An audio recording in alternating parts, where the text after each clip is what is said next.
and the commitment to keep you satisfied. Freshness is nearby at Jason's Deli with locations at Ridgeway in the Park Place Center, Poplar and Highland, Germantown Road in Cordova, and on Goodman Road in Olive Branch. Jason's Deli. It's wholesome food and no surprises. We are Sports 56, WHBQ Memphis, and W253DF Memphis with John Harden. Weekdays from 11 to 1. Welcome to Sports 56 Happy Hour with Johnny Radio. The first hour of the show is brought to you by MemphisMoldInspector.com. Now, here's your host, Johnny Radio himself, John Harden. What it is, baby. What it is. No, what it is, baby. What it is. I gotta go. Never wanna change, but you're still there. Laying down, bend it over. Break it down, back it up. I just got you a flight, a couple that don't gas me up. Yo. Welcome into a little Sports 56 Happy Hour. I am Johnny Radio. Happy Monday. Lord have mercy. Sounds crazy, but I have never wanted to fast forward time over a weekend in my entire life. Really? Yeah, I was so excited about Mempho Fest, all the stuff that was going on. I left here. Wasn't feeling 100. Got home. Man, by 3:30, I was freezing, had a fever, and had the damn flu. Yeah, bro. And it ain't cool. Yeah. Why does every single bone in your body hurt when you have the flu? Yeah, that's the tough one right there. Those body aches. I would rather fight Mike Tyson. No, you wouldn't. Oh, yeah, I would. No, you wouldn't. Bro, I can deal with broken ribs. I have broke every bone almost in my body. Thank God not my neck. You think you could deal with broken ribs when you can hardly breathe? Bro, I dealt with 4 broken ribs last year. 4 broken ribs. I pulled my tendon off my pubis bone, tore my oblique, and I was in pain. Hey, I would rather deal with that than the flu. flu. Tell you you're doing too much. I hear it all the time. I hear all the time, when are you going to grow up? I'm like, I don't know what you're talking about. You can't just keep playing all these games with all these kids. BS. I'm going to play till I'm in a damn wheelchair. Or until you're at Town Village. Town Village. I'm still going to be the pickleball champ, take all y'all girlfriends. Man. What a weekend, though, in college football. What a weekend in the NFL. Everything was absolutely buck wild. Major League Baseball. We've got a lot to discuss. Luckily, we are locked, we're loaded, and we're ready to roll, because today we have a busy show. We have Jay Crane in a few minutes. Yeah. We have Terry Davis to talk about the Memphis Tigers, who just keep winning and are bowl eligible. First team bowl eligible. Who? Memphis Tigers. Memphis, mine. Most beautiful land in the whole world. Now, do we really care about being bowl eligible when we're trying to get to the playoffs? No, it's just nice to add. We have nice not along lost the a way. football game in 334 days. This is true. We have won, I can't remember, nine in a row, longest streak in the country, and yet still they don't put respect on Memphis's name. So we got to take it. So we're going to just go out there and take it. And I like the way they run the football. I like the way my man Brendan Lewis can extend the pocket. And then, did you see the catch in the end zone by any chance over the weekend? Like, did you see the one-handed snag in the corner of the end zone? Like, what in the hell? That made Odell Beckham's catch look kind of biatch. Like, Lord have mercy. We needed that.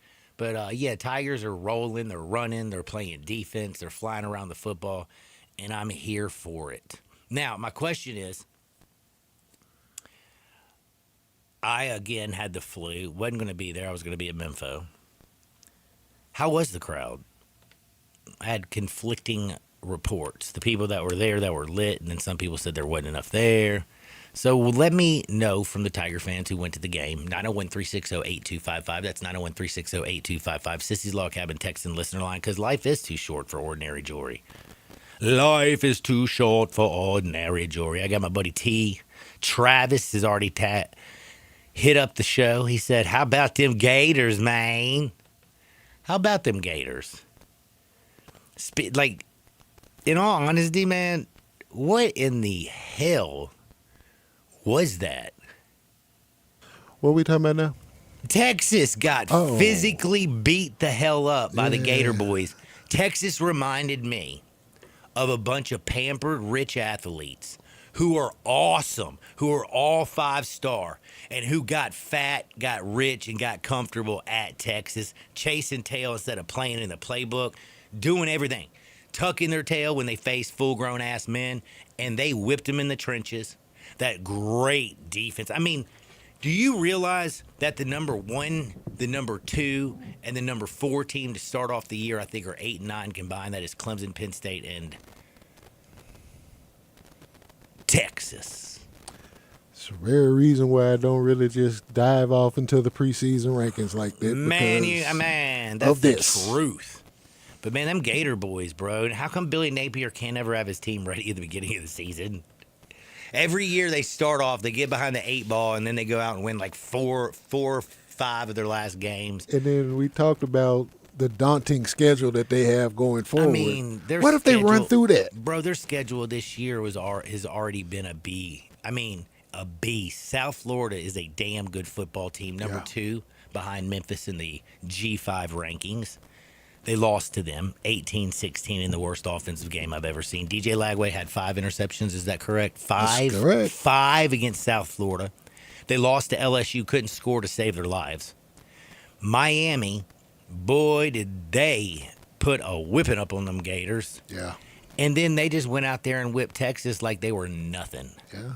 They got A&M, who's now the highest ranked that they've. Texas A&M has jumped up so high when it comes into the polls that your boys have not been higher than this high since 2021. 4 years. And, of course, Texas A&M is undefeated. What a wild weekend, man. Oh, yeah. And I guess I got my buddy Jake Crane. He's been hanging on, man. You got to give me that signal. I hate waiting. He ready to roll. The best in the business. Nobody does college football better than Crane and Company. You got Jake Crane, of course. He's ready. He's the man, the myth, the living legend. You have his brother Blaine Crane, Western State Colorado wide receiver, and then former Michigan quarterback David Cohn. And they break down football better than anybody, but they got to break down some stuff for me. Jake, I need a little help. Is Rick Neuheisel's son? That dude looks so California and so perfect for UCLA. But how is it in 2 days he turned that offense into a juggernaut when they couldn't score on anybody? Well, I think it was a little bit of a reset for that team, and obviously they're doing some things that are a little bit different than what they did before, so it's harder to prepare for. But make no mistake, they had more disadvantages in that game than they had advantages, and they were able to, I think just outwill, Penn State for a lot of that game. I mean, James Franklin made every excuse in the world, but at the end of the day, I thought UCLA played harder. It was kind of a fresh start for Nico a little bit, and you saw him do that. And at the end of the day, man, sometimes that new voice, it can push you pretty far. And it was a cool story. It was really fun watching his dad watch that game. It's CBS. Yeah, and just watching him follow along, and I think we can all understand why he was rooting for his son, and it takes a little bit of the lack of professionalism out of it. But again, even if you're a Penn State fan with kids, you can understand why he'd be that way. It was just kind of a cool moment. Now, speaking of Penn State, what in the hell do they do with James Franklin? Drew Allar is following like he was the number 1 projected quarterback coming out this year at the beginning of them, or Arch or whoever. Cade Klubnik. You had all these guys, Garrett Nussmeier, that were supposed to be the guy. Drew was supposed to be the guy, and Drew looks lost. In the Penn State play calling, I don't know if it's because Drew just can't run an offense, find an open wide receiver, or their play calling is the worst in the world. And by the way, also to Rick Neuheisel's son, what is his name? I think Jerry. I can't even remember. I was like, because I just keep calling him Rick Neuheisel's son. I will tell you, how did Jerry hang 42, by the way, on the highest paid defensive coordinator in all of the land? Well, I mean, look, again, you got to give them a bunch of credit. You look at this Penn State team, and, obviously that loss against Oregon was tough and heartbreaking, but there's no excuse.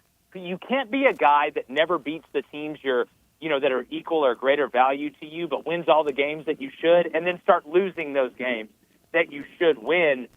there just seems to be some type of leadership problem with him and getting over that hump. And, you talk about Jim Knowles. Yeah, I mean, this is the guy, right? The golden guy. goose. And I'm guessing nobody feels worse after leaving Ohio State the way he did to go to a rival. And you're watching those guys run around on defense and just Merkelize people. It's bad across the board, and it starts with the guy at the top. And at some point, Penn State's gonna have to make a decision. They're not going to fire him, obviously, this year. But at some point, you've got to bet on yourself as a program, and he just hadn't been able to do it. Whew. It is. He definitely has fallen short, and it's amazing. They've had teams up there. They just can't. They haven't. What are they? 1-18 versus ranked top 10 teams in the Big Ten. Yeah, it's bad. God, it's bad. It's so bad. It's bad. Speaking of bad, it's really bad. Let's go from bad to worse. I feel like Texas is. I don't know if you heard it. A bunch of 5-star Pampered athletes who love coming out of high school, love coming from them other schools, being the big dog, getting all the love, getting their fat cash. But when it comes up to playing with some real dogs, they don't really want to go up against real dogs. And it looked like Florida just came out there and was more physical on both sides of the line, flew around to the football, and had Arch Manning completely flummoxed for basically the whole damn game. It was an impressive performance. Oh, yeah. I mean, you got to tip your cap to Florida. I mean, I think it's more impressive what they did offensively against this Texas defense, because the Texas offense, when they're not playing Mary Margaret and the Sisters of the Poor and Blind, has been flummoxed by anybody that has a pulse. And a lot of it is the offensive line. Look, Arch hasn't been perfect. He's done some good things, but they couldn't run the ball and they couldn't protect them. Even when Florida, they were able to get home with 4. They're not even bringing extra pressure. So I think there's a lot more problems than just at quarterback at Texas. And look, when you lose that many players, it's not normal to look like Ohio State does after losing 14 players. It's not normal to look like Penn State and Clemson does when you're returning so many players. It does look somewhat normal, even though Texas recruits at a really high level. When you lose that much production, you take a little bit of a step back. That's a normal thing that is happening. But, all these preseason expectations, from saying that Arch is the next Tebow and Steve Sarkisian's the smartest guy that ever walked on, he's the Tony Stark of college football. At the end of the day, this is something that's somewhat normal when you play against teams that are talented, and Florida has talent. That's what's got to be so frustrating, waking up this morning as a Florida fan and being like, where has this been? It's amazing when you turn around and hand the ball to Jaden Boss sometimes, what that opens up for guys like Dallas Wilson and Eugene Wilson and DJ Lagway, giving him some balance and some unpredictability. That's what Florida should look like with this team, because their defense has been great all year. Like, the defense for Florida has been really good all season. That doesn't surprise me. But that's what Florida fans were expecting it to look like against Miami and against South Florida. And it just didn't, because they wouldn't commit to the run game. So, look, there's a long way to go. I know Florida already has 3 losses, but their next game, they go to A&M. You want to talk about flipping a season narrative quickly. You go win that one, then we really got to start talking about what happens at the end. But no, I'm not as shocked by this, because at this point in our preseason predictions, you can go back and watch it for Texas and Florida. I had Texas at 3-2 at this point. Ooh, man, you were right on, brother. Right on. Now, the only thing is, I don't think it was that crazy. You go to Ohio State and to Florida. Like, I mean, it's not like, you're out there losing to UTSA. I guess for me, it was, and it's every single year the same thing for Florida. Their offense, the first 4 or 5 weeks, is absolutely abysmal, and then they run off 5 straight wins, and then they ruin people's, lives at the end of the season. And they can do it again this year, because they got Florida State, Tennessee, Ole Miss, Georgia, Mississippi State, Texas A&M all still left. Yeah, it's brutal. That's why not winning games early in the season to give yourself some cushion really, really puts you in a bind with the rest of this schedule.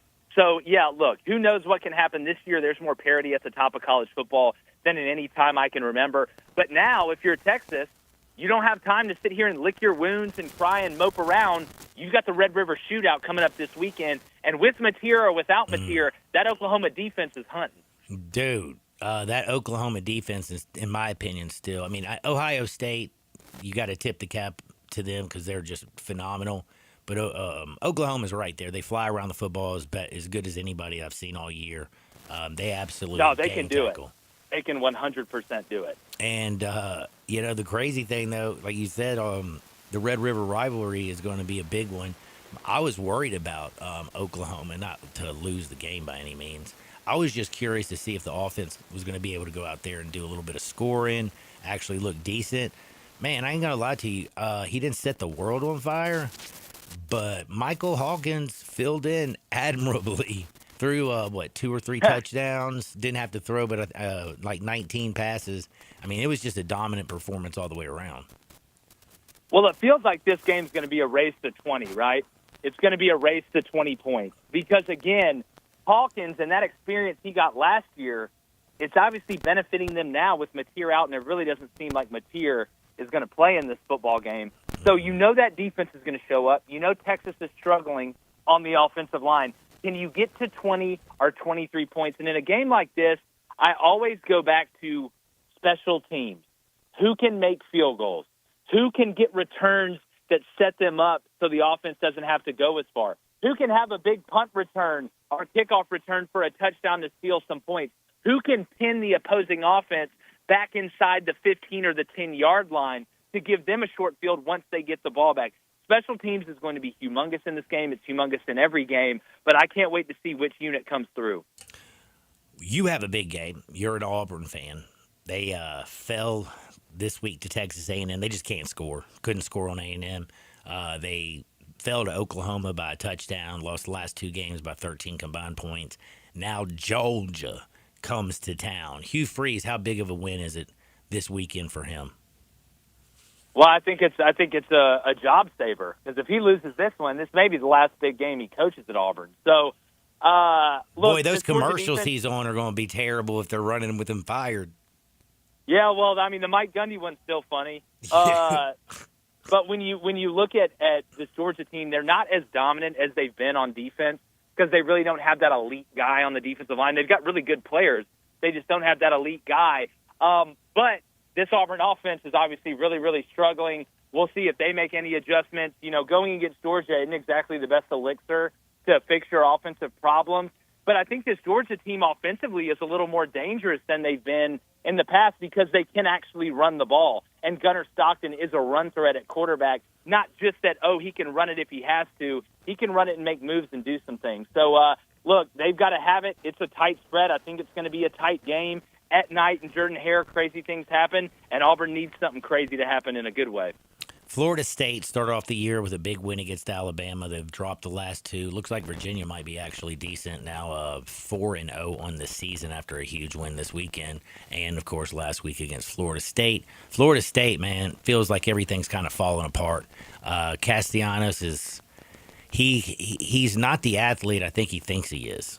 You can't run away from everybody, especially that Miami defense is flying all over the damn place. And the problem I have with him is I don't know if Tommy can just actually, at 5'11", with his good athleticism, but he ain't Lamar Jackson.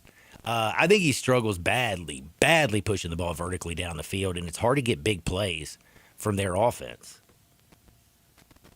Well, look, Miami's really, I think Miami's playing the best ball of any team in the country right now. You can make an argument for Oregon. We can talk about the potential of Ohio State, what they're going to end up being at the end of the year, which is really dangerous. The Virginia loss is more perplexing to me. I can understand the Miami one because of how talented Miami is on the line of scrimmage and really everywhere. But Virginia was able to line up and run the ball against you in a way that I did not expect. And the way you looked against Alabama, and we know how talented they are on the offensive line, to go out and give that up against Virginia, and really a game that you struggled early with turnovers, but you gave yourself a chance to win late, that's the one that I think is really, really going to cost them when you look back at this season. But we're going to find out the mental makeup of this team now with 2 losses in a row. Can you turn it around, or will it be like last year when it just all goes downhill because you don't have the mental fortitude to fix it? When you look at the top 25 right now and you think of some of the teams that are up there, like Miami at number 2 is just at the beginning of the season, always said that Mario Cristobal is always going to do something stupid. That fumble, when they could have kneeled the ball down and they didn't, and he ran, and they fumbled, and then he took it back to the house or whatever it was last year. It just seemed like something was always just a miss. They failed against Syracuse last year with Cam Ward. This year, this Miami team looks complete. Their defense is absolutely nasty. Carson Beck's playing good. And that little Tony kid, he might be little, but bro, he's like cheetah style, like straight up Tyreek Hill reminded me of. Dude's nasty. No, I mean, you talk about freshman wide receivers. I mean, him and DeCorian Moore from Oregon. I mean, I don't know how you're going to find two young guys that are better. But, I mean, the only negative thing you could say about Miami, and it's the best problem you could ever have, is that are they playing too good too early? We got such a long season. You feel like they're peaking, but they're playing the most complimentary football of any team. And you look at the rest of their schedule, now beating Florida State. You've had this huge in-state swing of playing all these teams from Florida. But you look at the rest of that schedule, and you really feel good about it because I don't believe Clemson's on there. They are the state champs of Florida. 100%. They may end up being the national champs, but it's fun to watch, and to me, they've been the most consistently dominant team in college football. The biggest game maybe this weekend, and I did not expect to sit here and be saying this. I'm just trying to figure out how in the hell Indiana and Kurt Cignetti keep doing it. Indiana's never been good at football. He's there the last couple of years, and all of a sudden, they're a juggernaut. They're the 7th-ranked team in the country, and now they got to go and play Oregon, who's number 3. Oregon's a 7-point favorite currently. Who do you like and why? Well, I mean, again, I think Indiana's better than they were last year, and I don't know how close it is, but this Oregon team, we just talked about Miami being complimentary. If that defense shows up the way it did against Penn State, because that was the main question I had, really in the front seven, they're a huge problem, and I think they're more talented from a speed standpoint and athleticism standpoint than what Indiana is, even though Kurt Cignetti's really closed that gap. So I like Oregon, but that Indiana win over Illinois was huge, not just because the score differential was so big, but that gave Indiana a little bit of cushion and gave them the ability to lose this game. And really, our power rankings are coming out today. If they lose this weekend, we're not going to drop them that far next week. Over in the Big 12, I'm curious. BYU, Texas Tech, who's the best team in the Big 12? It's Texas Tech. I mean, BYU haven't played anybody. True. Like, Texas Tech went and manhandled Utah, and you got a freshman quarterback in the Bachmeier kid who's doing a good job. But we're going to find out about BYU here in the next 3 to 4 weeks because they're going to get their chance to show the world how good they are. But make no mistake, Texas Tech is a wagon right now. Where did they get this kid at quarterback? Because I don't know if it's true. They were like, yeah, he was a triple option quarterback. They didn't even know if he could throw the football, and now he's out there just tossing the rock all over the damn yard, completing 70% of his passes, 10-yard average. Yeah. How did this happen? Well, again, you throw a guy in the fire, you got to see what he can do, and he's been able to do it, and I think they've done a good job of kind of insulating him in the pass game, and you have played competition that you're better than, but again, at the end of the day, we're going to find out about what he can really do these next 3 to 4 weeks because you're going to have a passing game to be able to move the ball against some of the defenses you're about to play. Is the most flawed team in the top 5, sadly, my team, Ole Miss? Yeah, it's Ole Miss, but hey, what a great problem. That's an amazing problem to have. We're the most flawed team in the top 5. Hell, I'm wondering if Auburn could just win a game against a team that's ranked. I feel you there. I'm sorry about that, Jake. I do have to ask you, because I'll be watching all week, what can I be looking forward to? Oh, man, well, we just dropped our Red River Shootout preview. We've got our Auburn-Georgia preview. We got our Alabama, all the big games. We're going to have previews out of them. But we got our power rankings today. Pretty interesting movement, especially in the back end. So come check us out. YouTube, it's Crain & Company, C-R-A-I-N and Company. Hey, and I also got to say, man, be blessed. Sorry for keeping you so long. Get out there, take care of it. I'll be watching. Later, bro. Hey, see ya. That's my buddy Jake Crain. He had to go. He just texted me. Got to go, brother. I'm going to take a quick time out because guess what we're talking about on the other side? Memphis Tigers with Terry Davis. Don't you dare touch that dial. It is Monday. It's a little wet outside, isn't it? A lot of wet. Is it going to be like this all week or something? Today and tomorrow for certain. For real? Yeah. What? Yeah. I got softball. I've been in bed all week. Had the flu. You're telling me I can't even get to play a game tomorrow night? I mean, if they put the tarp down, you might be all right. I'm sure they're putting tarps down on our softball field. I'm going to take a baby timeout. I got my good buddy Terry Davis giving you the Care Bear stare, because how could you not smile if you're a Tiger fan? Sports 56, 98.5 FM. Join the voice of the Tigers, Dave Woloshin, for Wolo and Friends. Weekday mornings from 10 to 11 here on Sports 56 and 98.5 FM. Guns, guns, and more guns. Over 700 firearms in stock. Home defense guns, old guns, new guns, used guns, big guns, little guns. Every gun you can think of, Classic Arms has them. All brands like Glock, Sig, Colt, Ruger, Smith & Wesson, Brownie, Beretta, Benelli, Remington, Winchester, and more. Guaranteed lowest prices in town. Only gun importer in the Mid-South. Free gun inspections and appraisals and free bore sighting for the upcoming deer season. Shop online at ClassicArmsOfMemphis.com or visit Classic Arms at 1740 Germantown Parkway behind Corky's Barbecue in Cordova. Life's too short to blend in, so embrace your extraordinary style today at Sissy's Log Cabin. From everyday pieces to statement jewelry, you'll find something here for every occasion. Celebrate with exquisite quality, brilliant natural diamonds, and unmatched service you'll only find at Sissy's when you stop by any of our 7 locations or shop online at sissyslogcabin.com. You deserve the style of your dreams, and you'll find it at Sissy's Log Cabin. Mercedes-Benz Van Center Memphis has serious vans for serious work. At 4430 American Way, they are the Mid-South source for cargo, passenger, crew vans, and custom chassis. Need one or a full fleet? New or used, they've got it. With fleet solutions and custom upfits. Certified techs keep you moving with fast maintenance, repairs, and a large parts inventory. Mercedes-Benz Van Center is your Sprinter Van headquarters. 901-237-9302 or sprintervans.com. Mercedes-Benz Van Center Memphis, part of the Tag Truck Center family. Driven to keep you on the road. Now, back to Sports 56 Happy Hour with Johnny Radio. This hour brought to you by MemphisMoldInspector.com. Here once again is Johnny Radio.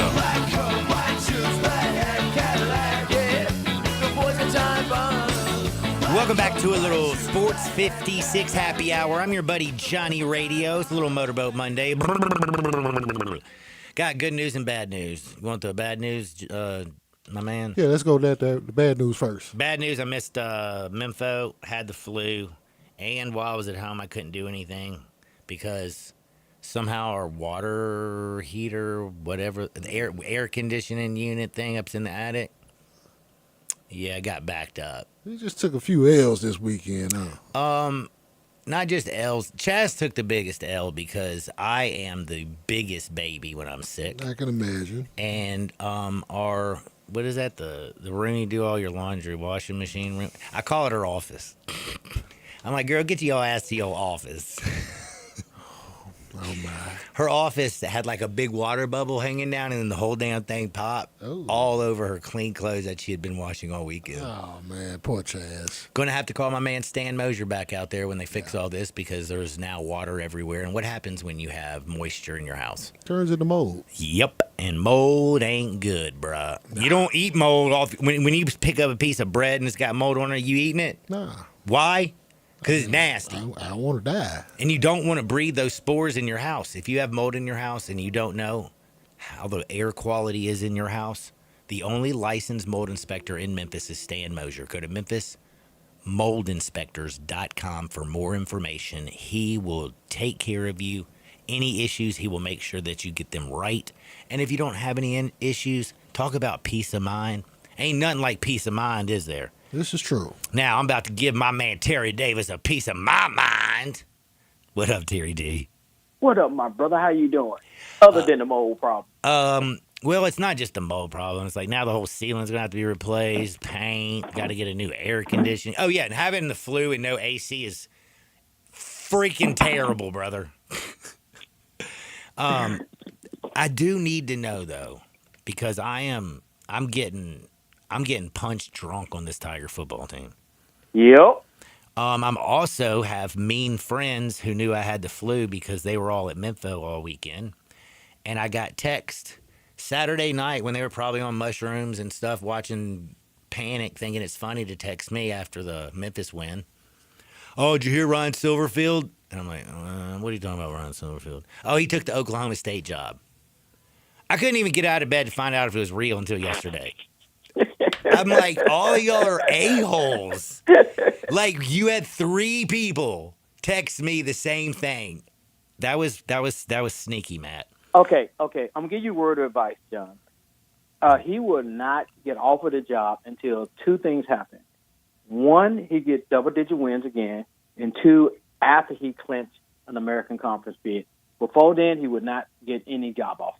The craziest thing is he's beaten 4 straight SEC teams at home. He's got back-to-back 10-win seasons. Yeah. Hell, this program hadn't had a losing season since 2013. But the big problem, you're right, they have not won the American. But let me tell you something. Tigers sitting there at 6-0, hadn't lost in 334 days, and the longest win streak in the country. I was believing every damn text I was getting Saturday night.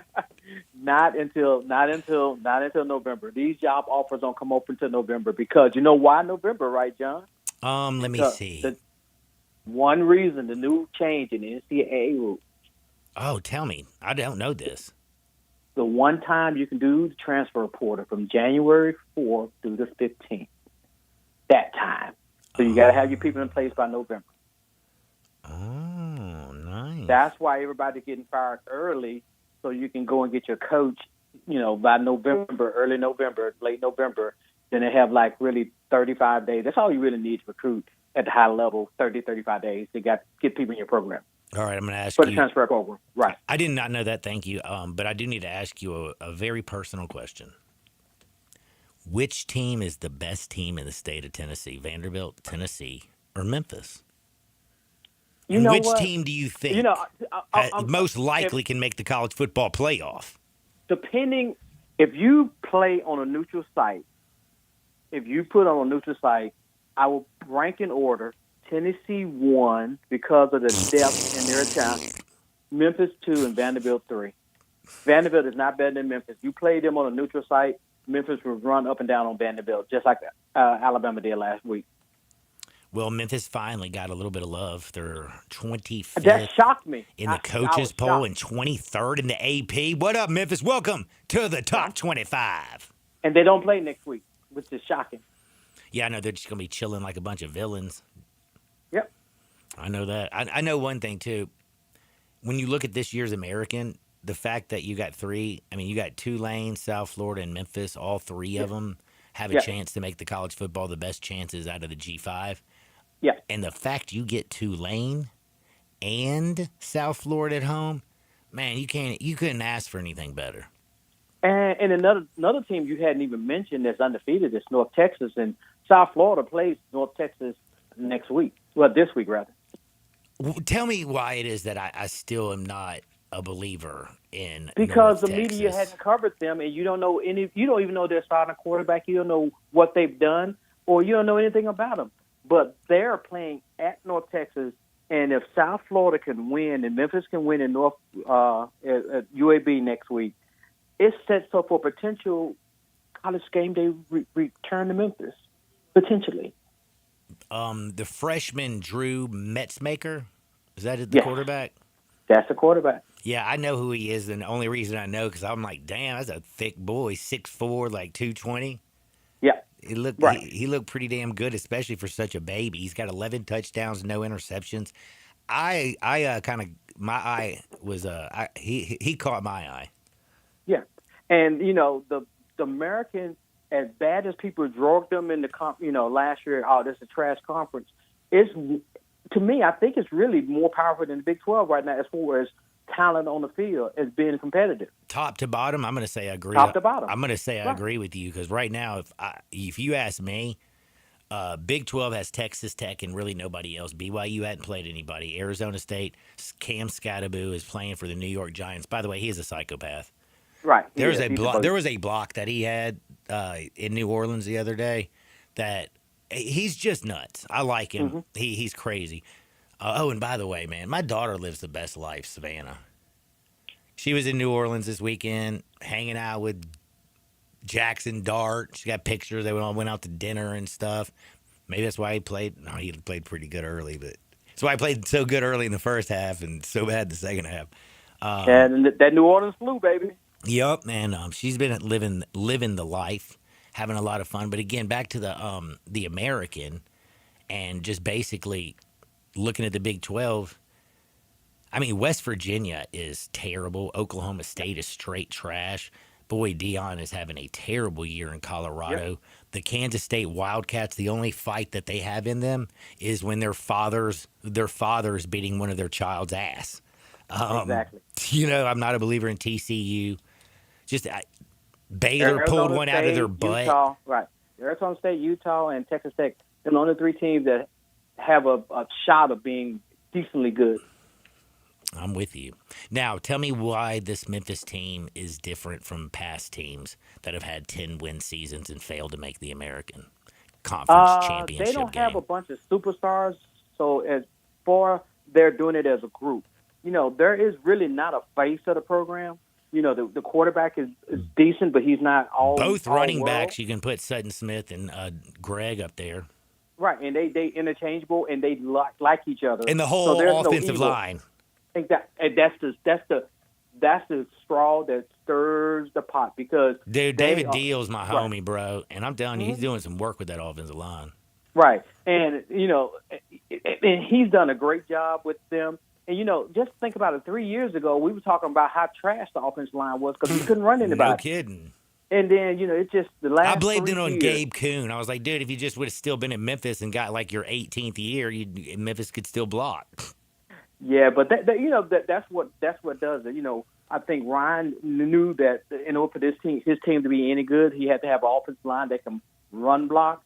You know, pass blocking is easier than run blocking, so because it's more physical. So he just put an emphasis on that. Then, you know, Blake Watson came through. Then Anderson came through last year, and this year you got the two-head monster of Greg and Sutton, and the quarterback is running back too because Tulsa tried to take away the run game of Memphis, and Lewis just found a hole. Dude, he Because just they tried to dropped close 3 up, and he just touchdown found a hole. passes on their face. And I Right. think the greatest catch I've ever seen in my entire life happened this weekend in the corner of the end zone. Exactly. Holy hell. How did he catch that? Those gloves are nothing to worry about, and also too the history that they have with Nevada. Even though he didn't win in Nevada, you know he's having his best success as a collegiate athlete because you know when he was at Colorado, you know he didn't win anything in Colorado, and then in Nevada he wasn't that great. So in Memphis, he's having the time of his life, and his relationship with Braun is actually developed from those time he was at when they played together in Nevada. Oh, you can tell they got a connection. That's for Deg, I'm sure. But man, Jamiri Hawkins got involved. You had Marcelo? I can't remember his last name. Yeah, Marcelo's right. He got involved. They pretty much got everybody involved. But again, when you have 67 yards from your quarterback, 53 from Greg, 34 from Sutton Smith, run a few little reverses. I mean, they drop almost 200 yards on everybody they play on the ground. And, man, that also helps that defense stay fresh because you're eating up clock. You're leaning on their defense. And we haven't even talked about their defense. Their defense is the best Memphis defense that I can remember. Yeah, that defense is really good. Only time Memphis had better defenses is back when the offense was really bad, when they had like top 5 defenses in the country, but they couldn't score any points. But this team right here, they can score points, and they can get people off the field, especially with turnovers. They've had the turnover in every game this year. They've outscored. Do you realize this defense has only given up 97 points on the season and scored 243? Exactly. It's one of the things you don't even think about because they make it look so easy. Because they've had they've started off every game except this last game. They started off really, really slow in the first quarter, and then they just take over in the second, third, and fourth quarter. If you look at their second half productivity, it's one of the best in the NCAA. Is there any concern for the Navy midshipmen who got us last year? It's the last game. We do have it at home, and Navy is still 5-0, even though they've played they've played the Powder Puff Girls, dude. VMI, just like the basketball Tulsa, team, Rice. just like the basketball team. You just got to avoid the line man 1 week at a time. Just like the basketball team, you just win in advance. Survive in advance. That's what they're doing for the. They can afford to lose one game, but that one game would keep them out of the playoffs. They need to just win go 1-0 every week and just worry about UAB and then worry about South Florida and then go from there. Terry, because if you win those there, you're good to go. I got a question from one of our listeners. They wanted to know, how's the health of our team right now going into this bye week? As far as being healthy, we're relatively healthy because we have the offensive lineman is they're pretty solid. The quarterbacks are pretty solid. We have nothing on the running back front. The defense is pretty healthy. We're really, really healthy, and that's the key. If they stay healthy for the 13 games, this team might even go down and win the first game in the playoff. That's how good this team can be. Now, if they stay healthy. Are you like me, who believes that this is going to be the year of the redemption, where we can give, like, every Memphian can just give 2 fingers to the Big 12 for turning down $200 million of prenup and 5 years of no pay? If they make the college football playoff, does somebody come a calling? You know what, man? I keep telling people I am not an advocate. I know everybody want to go to a bigger league, a better league, but I'd rather be a big fish in a small pond. You can't afford. We won't. I'm going to tell you right now. 10 years, there will not be a football team. There will not be volleyball. There will not be ish. This is Memphis, bro. John, if we don't get into a big league, they don't have the money. Fred Smith just passed away. You know that, right? John, if you make the playoffs, the money will come. Because once you make the playoffs, dude, G5. Listen, G5 schools. I don't want to be a G5. I don't want to be a part of a G5. In 15 years, I can promise you, if we're not one of the Power Fours, we will not be. We will be JUCO.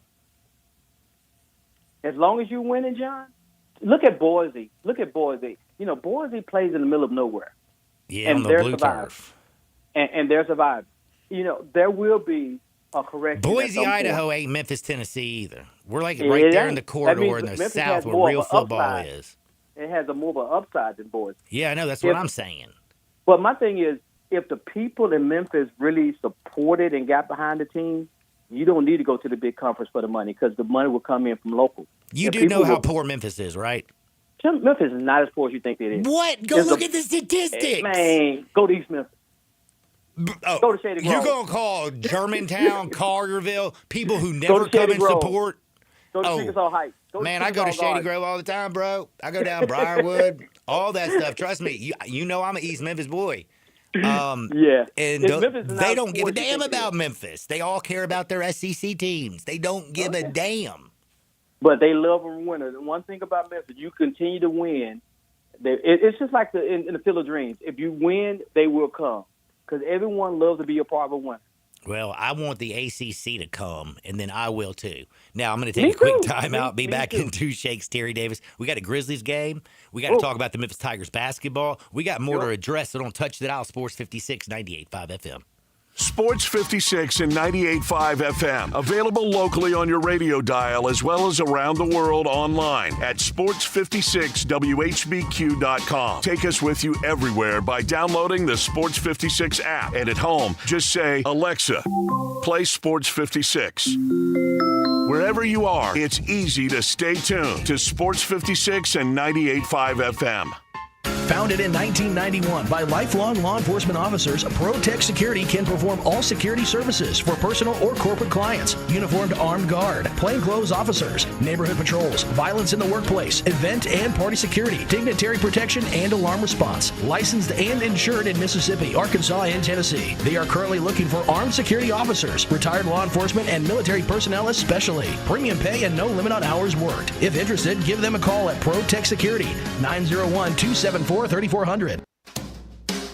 Choate's Air Conditioning, Heating, Plumbing, and Electrical, we've proudly served families across the Mid-South since 1958. Still family owned and operated, we're built on tradition, trust, and old-fashioned service you can count on. And now to celebrate 68 years of service, we're offering a heating tune-up for just $68. Keep your home safe, efficient, and ready for the cold months ahead. Looking to upgrade? Right now, get up to $2,000 in instant carrier cool cash rebates, plus 60 months no interest financing on select carrier systems. That means comfort and savings today and peace of mind for years to come. But that's not all. Upgrade today and take advantage of $500 off a tankless water heater or a whole home generator installation. Even more ways to protect your home and your family. Don't wait. These special offers won't last. Call 347-8086 or visit ChoatesHVAC.com today and turn to the experts with Choates and let our family serve your family. Here's what sets NST Law apart. They don't just work in Memphis, they ride for Memphis. From school fundraisers to courtroom battles, they show up where it matters. And when someone in this city gets hurt, NST goes toe-to-toe with insurance giants. No fear, no favors. It's not just the law to them, it's loyalty. And if you ever need backup after a crash, NST's got your back. NST is the way to go. Call 683-7000 or check out nstlaw.com.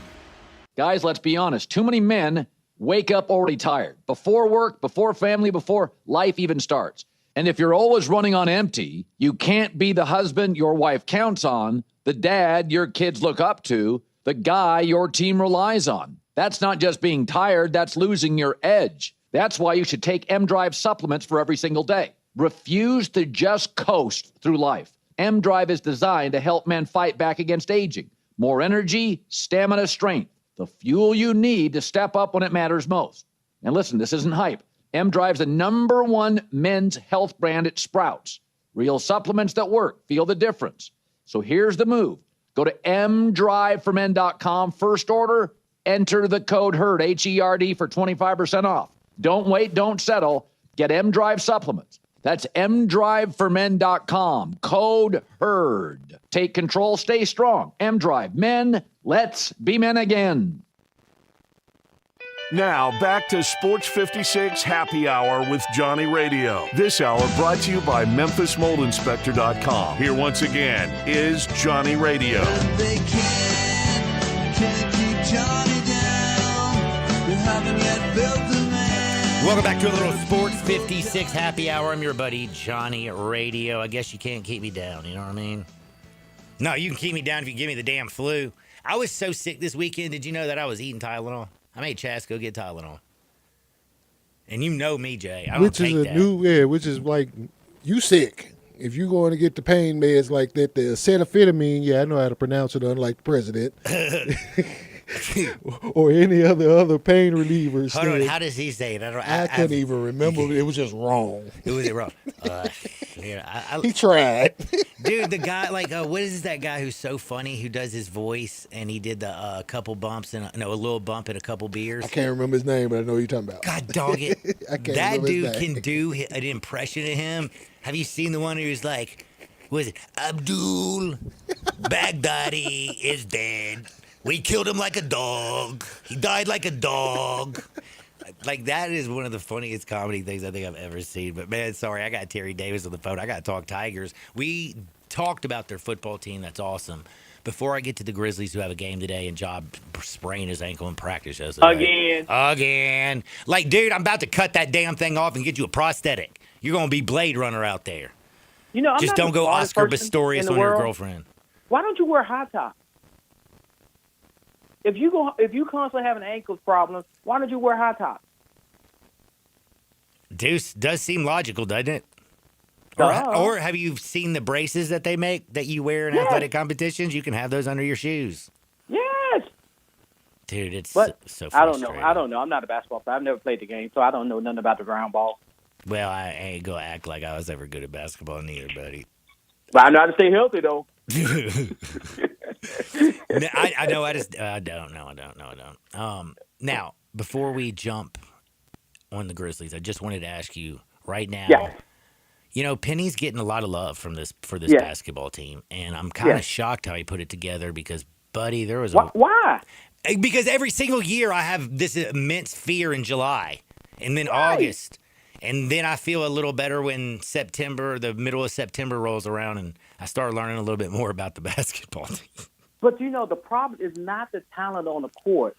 The problem has always been the chemistry within those players. True. Once he gets the chemistry right, you know, those guys always compete at a high level. Penny putting the team together has never been a problem.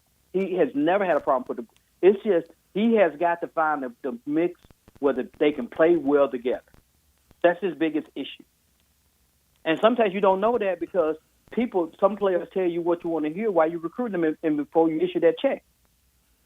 That's kind of reminds me of the Texas football team. Woo! They need a refund. They definitely need a refund. That is funny that you said that. They need a refund like you would not believe. That offensive line should be – if they had Memphis offensive line, they would be a lot better. They paid a lot of money to some wrong guys on the offensive line that don't have a heart. They need to go see the Wizards. All right, we got to talk about them Grizz. What are we going to see? What are we going to see, man? What are we going to see? I don't know what we're going to see. I know we ain't going to see Ja. We're not going to see Jaren. We're not going to see So it's Cedric BC. Coward. That's what I'm looking for. I'm going to go there for the first half just to see Cedric Coward. And I'm asking Coach today pregame, what did he want to see from this team over the 5-game preseason schedule? I will say one thing. T.I. wants to play faster than anybody, and it sounds like he wants to play faster than anybody in but going fast ain't always sports, good, period. Not according to him. I will say he's very convincing, actually. But did they play fast last year? Yeah. They play fast because a lot of people forget that this is T.I.'s offense that they played last year. Mm-hmm. They play really fast. And what was the biggest deficit in the team last year? Defense. And three-point shooting. Can't shoot when you only got one 3-point shooter on the team, man, and he's gone. Exactly. Their biggest problem was defense, rebounding, and shooting. I don't see nothing that shows me that they're going to be a better defensive team. You can run fast all you want to. You just gonna get beat 123 to 118. That's just my thought. We're going to find out. We're going to see what T.I. can do with this team. I will say, though, the Grizzlies do look better defensively with their starters. When they're healthy. When they're healthy. Well, have they played a game yet? I guess I'm the potential of wow. Wells. That's paper, John. Yeah, that's it is paper. And this preseason don't mean anything. The first 20 games are going to tell you exactly who this team is. You know, everyone is clowning. Oh, Coward he's looking at the best rookies we've ever seen. But until you play a game, not preseason game, until you play a game, it don't mean nothing. How can Zach Edey have improved from last season if he can't even walk? He will be able to walk. You know, at the end of last season, he showed some signs of being a better defender and a better rebounder. You know, sometimes it takes a little time to develop. Because when Jaren first got into the league, you know, Jaren wasn't that great. You know, everyone, you know, one thing about Taylor Jenkins that I like, he developed all these good guys that we have on our roster, if you know what I mean. Mm-hmm. No one expected Ja, you know, everybody expected Ja to do what he did, but Desmond, BC, no one expected Jaren to be like this 7 years in. You know, so he developed them. Now, Isilou has got to get these guys to work well. Got to get them playing as a unit. As a unit. Oh, man. Yep. So I wouldn't put any faith in this Grizzly team until after the 10 games in the season, until you actually see. Not on paper, because on paper, to me, they look worse than they did last year. But because on paper don't mean anything. Only thing that means anything is just wins or losses first 20 games. Did they get any better than the Rockets, the Mavs? No. The Spurs, the Pelicans? No. Did you see, by the way, Fat Boy Skinny?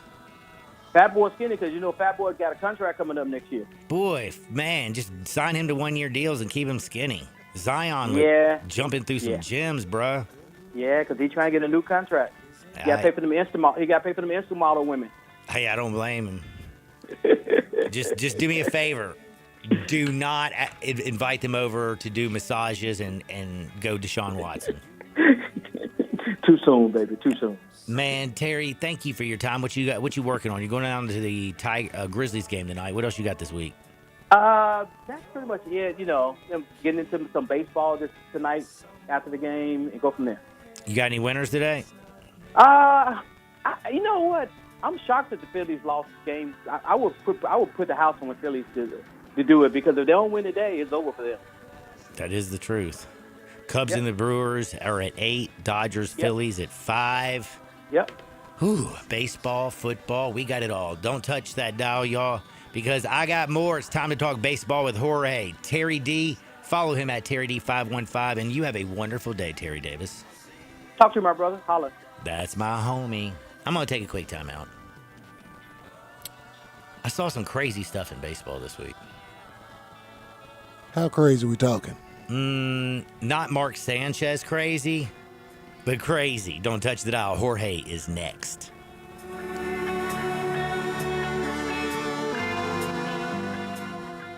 Let Brian Top Gun take is us the in Brett largest Norris indoor with range me. in the Mid-South, but size isn't their only difference. Top Gun has the best instructors with over 300 years combined experience and classes all the way from first shot to master marksmanship. Plus, Top Gun is affordable. Gold membership is just $48 a month. That's just $1.60 a day for unlimited range time, free gun rentals with purchase of ammo, and members lounge access. Top Gun 2770 Witten Road and TopGunMemphis.com. Always shoot with the best. Top Gun Memphis. I'm Gary York. I'm the service director at Lexus of Memphis. Our service department wants to be more than just a place where you get your oil changed. We do glass repair, windshield replacement, recalibration of your camera and sonar systems, even wheel repair, tire replacement, all the things you would expect from a luxury automotive dealer. Please check out our website. You can schedule your appointment, check out our specials, hours of operation, or if you'd like to do it in person, please reach out to one of our associates at 901-271-5199.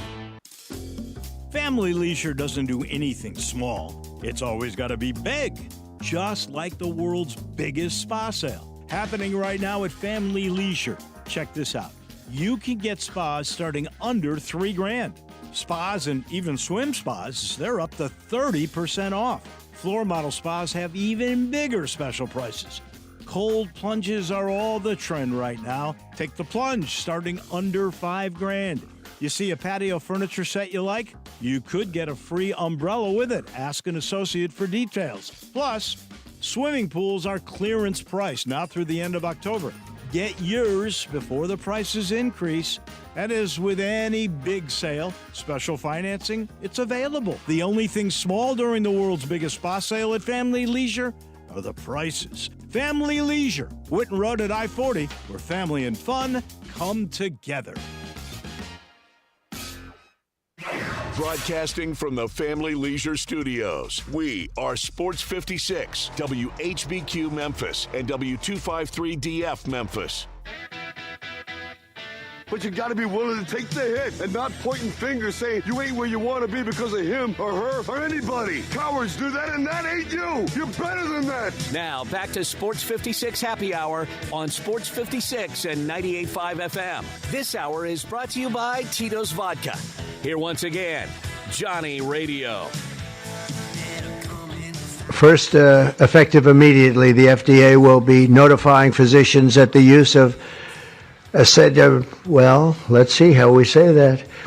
Acetaminophen. Is that okay? I can't say much. I get tongue-tied all the time, but I can say acetaminophen. And I always call people the wrong names. What's up, baby? I couldn't wait to do that. I was riding it. I couldn't wait. Y'all know me. I couldn't wait. Y'all know this is what I do. I could not wait. I was like, oh, my God, I got to get him saying this. Well, I have to tell you the thing that I said off break to my man to Jay Ham.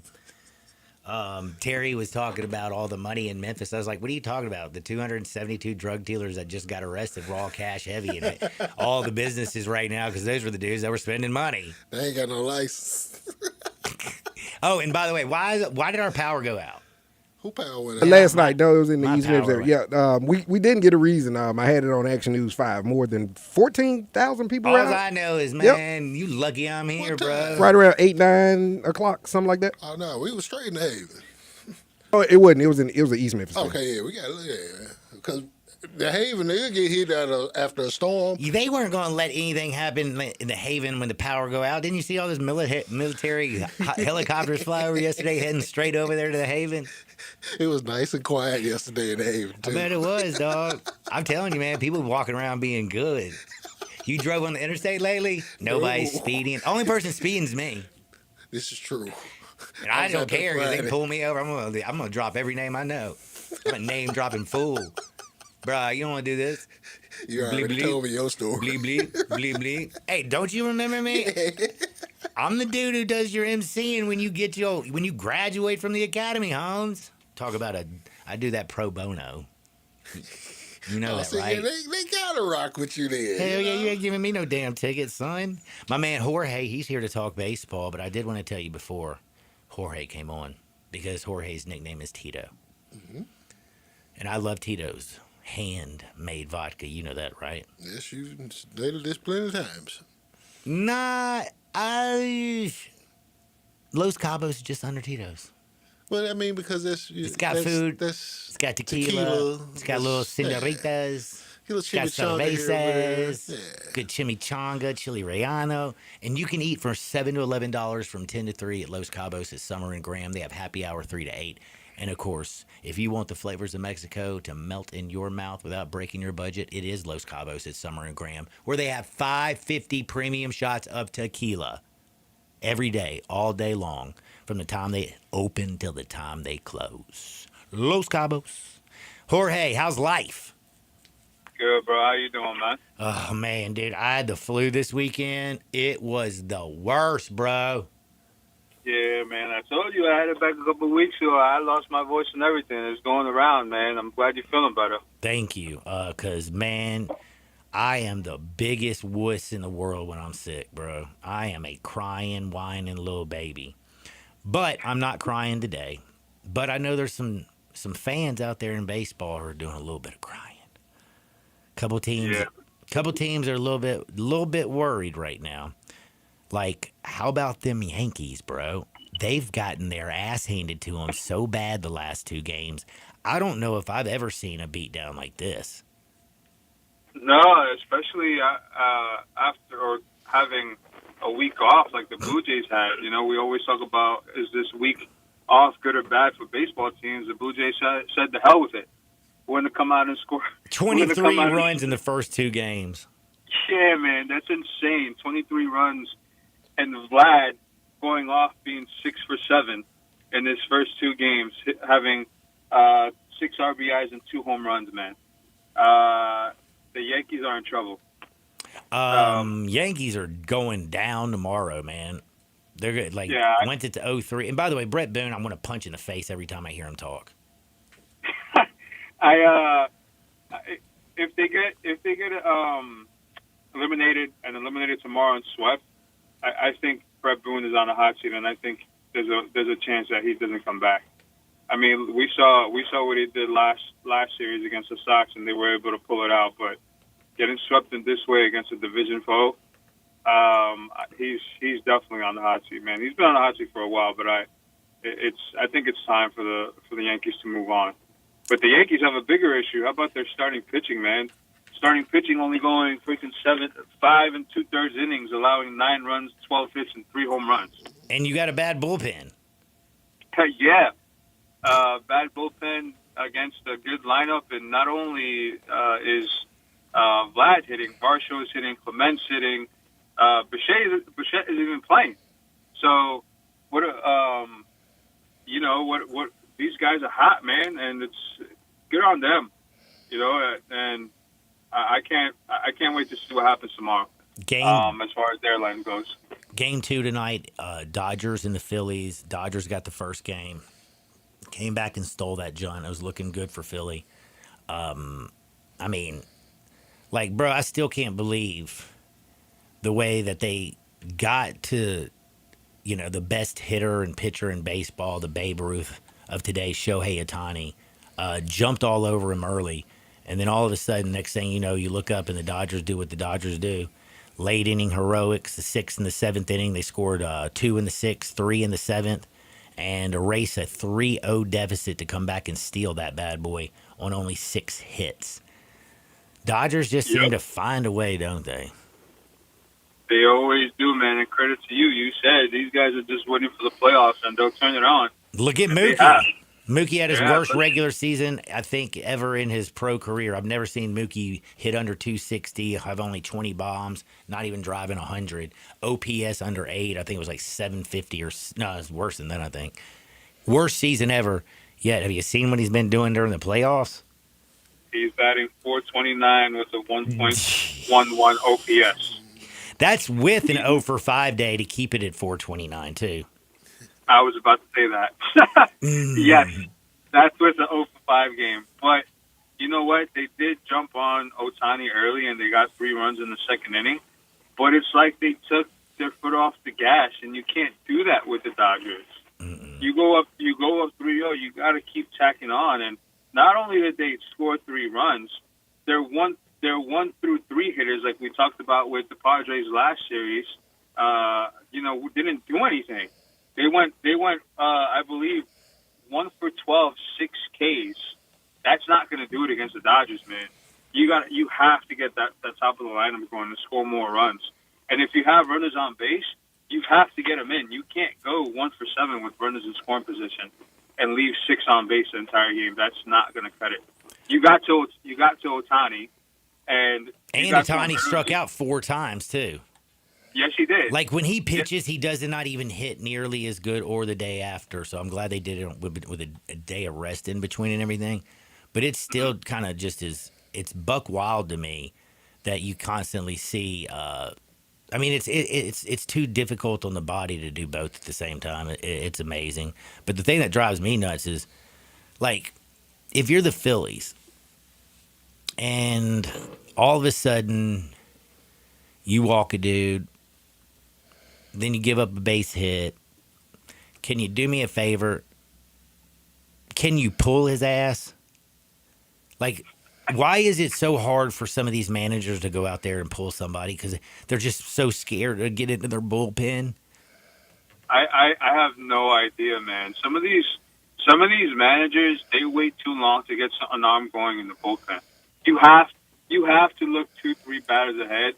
And with the Dodgers, not even 2-3 batters ahead. You have to look at the next batter and see a matchup because they can turn it on and turn it on quickly. I mean, you saw what they did against the Phillies this game. They were down 3-2, and then out of nowhere they took the lead 5-3 on a Teoscar Hernandez home run. Like you have to look ahead and determine who you're going to bring in and in what matchup. And if somebody's struggling and you know they don't have it at night, take them out. I mean, generally when it comes to pitching, the second or third time through the order, the pitcher's average, meaning against batters, go up. So that's not a good thing. You want to limit the damage, and especially against a team like the Dodgers when they don't have an easy out throughout the lineup. You have to be conscious of that, and especially when your starter's struggling. True, and true. Now, if you're Tarik Skubal, are you just thinking to yourself, why the hell did I throw the same pitch in the same exact place twice to Jorge Polanco, who hit 2 bombs? Yeah. I think you could read it all on his face after he hit it, man. He was not happy. That was, you know what? That's one thing I did not have on my sheet. Polanco hitting 2 home runs and being the first Mariner to hit 2 home runs in the postseason since 2021. Yeah, in the postseason since 1995. Excuse me. Yeah. And the first player to hit 2 against Skubal since 2021, just to show how dominant he's been. Wild. Yeah, man. Now, kudos to Julio Rodriguez, though, man. You know, you said you've been on him all year, saying when is he going to show up? When is he going to show up? I think he showed up. I was a huge hit last night. What a big! I mean, Cal Raleigh going with the double, him following up with a double, bing bang boom. How you like me now? Yeah, man. And if you were to tell someone that the Tigers won Game 1 with basically a bullpen game, because that's what it was, and they have Skubal going Game 2, you would more than likely bet that it's a 2-0 series lead for the Tigers. And the Mariners showed up yesterday late in the game to take that win from them to even up the series now heading to Detroit. That was a big win last night. That was huge. That was a must-win. The problem, though, with the Detroit Tigers, though, it's that team still strikes out, and through 5 games, they've scored 14 runs. 2-1. Yeah. They got 6 on the Guardians in Game 3. Then they scored 2 and 2. Like, they just strike out and don't hit. And if they don't get the bomb, they ain't stealing bases. I mean, Baez is their fastest player on their team, probably. Man, it's long ball or nothing for them. That's part of the issue of what they're having with scoring runs. You see them out there swinging for the fences, and prime example, and you're on him all the time about this, is Riley Green in their lineup. Yep. All the time. He's always swinging at that high fastball. You know that's a hole in his swing, and pitches are going up there and attacking it. If he's not hitting that pitch, he's going to swing out with it or on it. And they need to get something going as far as putting the ball in play, and they don't have a lot of team speed, like you just said. They have to put the ball in play more. They have to stop relying on their pitching because their pitching is not one to keep the runs down. That's not who they are. And the Mariners are a high-powered offense. They're not going to keep them down for long. Scoring 5 runs in 2 games, the Mariners need to get their bats going too. But Detroit has had an issue all year. It's either they score a bunch of runs or they don't, and more so than not, they don't.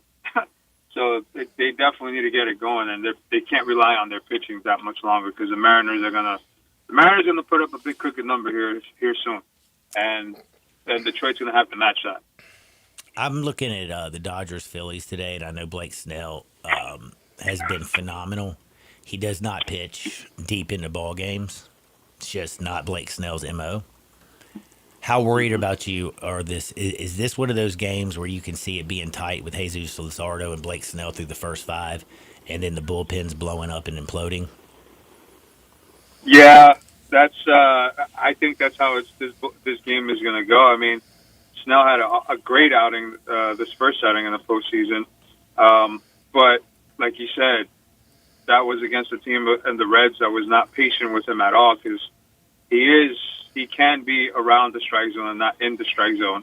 And if you're a little patient, you can get his pitch count up. That's the key to today's game for the Phillies. The Phillies have to be a little patient, and especially the top and the middle of their lineup. They need to get on. They need to steal some bases, which they can do with Trey Turner and Harper, and have his pitch count go up.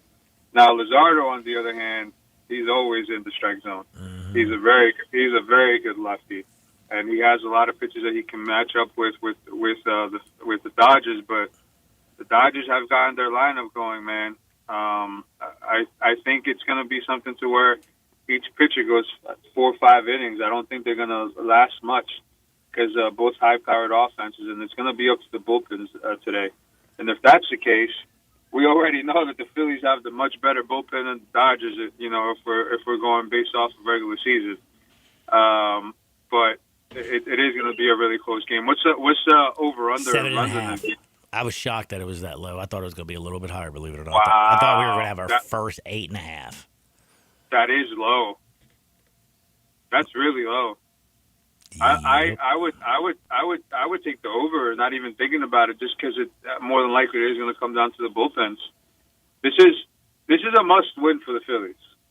There's no way you can go to LA down 2-0, and they're gonna use their bullpen accordingly. The Dodgers can stick around with Snell a little longer because they're up 1-0, but obviously they're gonna play to go home being up 2-0. So yeah, this is going to be a bullpen game. I could see it being 10 runs easily. We've seen now Sasaki go out there and get a save for the Dodgers. What are we going to see Kershaw do in this series?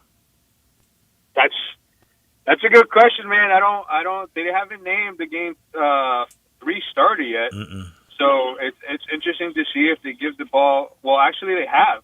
Oh, when did they do that? Just came out. It just came out. It looks like Yamamoto is going to pitch Game 3. So bullpen Kershaw. Yeah, that's exactly what it's going to look like.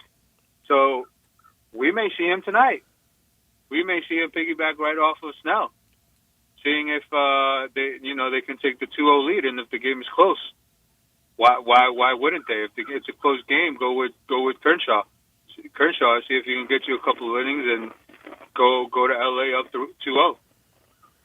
We got 2 teams so evenly matched. It's not funny in the Cubs and the Brewers. It just feels like one of those series. Whoever has the big inning doesn't make the mistake is the team that's going to get out of here alive. This is, I think, going to be a war. I do have to say though, I really do like Milwaukee today. Yeah, I agree with you. I think Milwaukee goes up and goes into Chicago being up 2-0. I don't trust the Cubs. They haven't shown that they could score more than 3 runs a game. They scored 9 runs this postseason in 4 games, and one game they got shut out. Where's Ian Happ? Where's Tucker? Or none of them are getting on base. And if you're looking at Game 1, they went 0 for 2 with runners in scoring position and 6 runners left on base. 0 for 2 because they didn't get many runners on. And Tucker needs to step up. He has to get it going for this team. Otherwise, they're not going to be scoring a lot of runs. I think I told you this when we came out with the first power rankings with the Brewers. They're the most complete team in baseball, and it's still like that. And they showed it. They showed it Game 1 where they came out and they went down 1-0, and they scored 6 runs in the bottom half of the inning to take the 6-1 lead. Mm-hmm. I think, and man, the only bad thing about it is that Churio got hurt again, and he messed up his hamstring. He got three hits in the first 2 innings, and it looks like it sounds a lot like he's going to be out probably for the rest of the postseason. What do you think about the fact that they have a bullpen game going today? I don't mind it. I like it. I was going to say bring it out Ashby to start the game. Bring out the young lefty. It's been pretty filthy to start. I like the way they're going to mix and match. I think it plays well into the Brewers. I'm sorry, Shoto. What is it? Imanga, whatever. I'm just not a fan. He's all right. He gives up long balls. He walks too many people. I was going to say that he gives up a lot of home runs, but with this Brewers team, it's not you. Your worry is not giving up a lot of home runs. Your worry is them making contact. You saw what they did with in Game 1 against Boyd. Bunt, small ball you to death. Yeah, that's what they do, and that's what they did all year. Just continue doing that, and they're going to be just fine. I don't even know. They had bases loaded 3 or 4 batters, 5 batters in the game. Like it was a lot. You put a lot of pressure on the defense. You put a lot of pressure on the pitcher. Going back to Boyd, I don't think that was a good call by Counsell putting Boyd Game 1 when he already has. I think he only pitched 15 innings against the Milwaukee Brewers in the regular season, and he gave up 15 or 16 runs. It was something crazy. But Imanga has to have a good outing today. He has to go deep into this game and give the Chicago bullpen a little bit of rest because they used a lot of arms that Game 1. Even though they were off yesterday, they don't want to do the same thing today. Out of the 4 National League teams, Phillies, Dodgers, Cubs, Brewers, which team is the most complete to make it to the World Series? The Brewers. I think I don't see many holes in their team. They have a and they got Pat Murphy, bro, who's a dope coach, and he's gonna win NL Manager of the Year again. He should win back-to-back years. He won it last year. He's gonna probably win it this year. Remember when they were crying when they lost Craig? Yeah, and now they're clapping or booing when Craig comes out to the mound every time. I love it, dude. I think they got over that real quick, huh? I love it. But one thing I was going to ask you, what do you think about this thing going from Milwaukee over to Wrigley Field where it's cold, it's windy, and that ballpark can be a little funny sometimes? For the Brewers? Yeah. I don't think that's going to matter much. Same division, they play there, 8 times a year? Especially them being, if they go up today 2-0, I don't think that's going to matter much. All the pressure is going to be on the Cubs. All the pressure is going to be on the Cubs. They're going to have to deal with that pressure with the crowd, with the cold, with the wind. Windy city. It is probably more than likely going to be windy. A lot of wind around this time of year. I don't think that's going to matter much. Both teams are going to have to deal with it, and I think more than anything, the Cubs have to get their offense going today. If they don't, it's going to be a 3-game series, and that's it. They have to score more than 3 runs this game.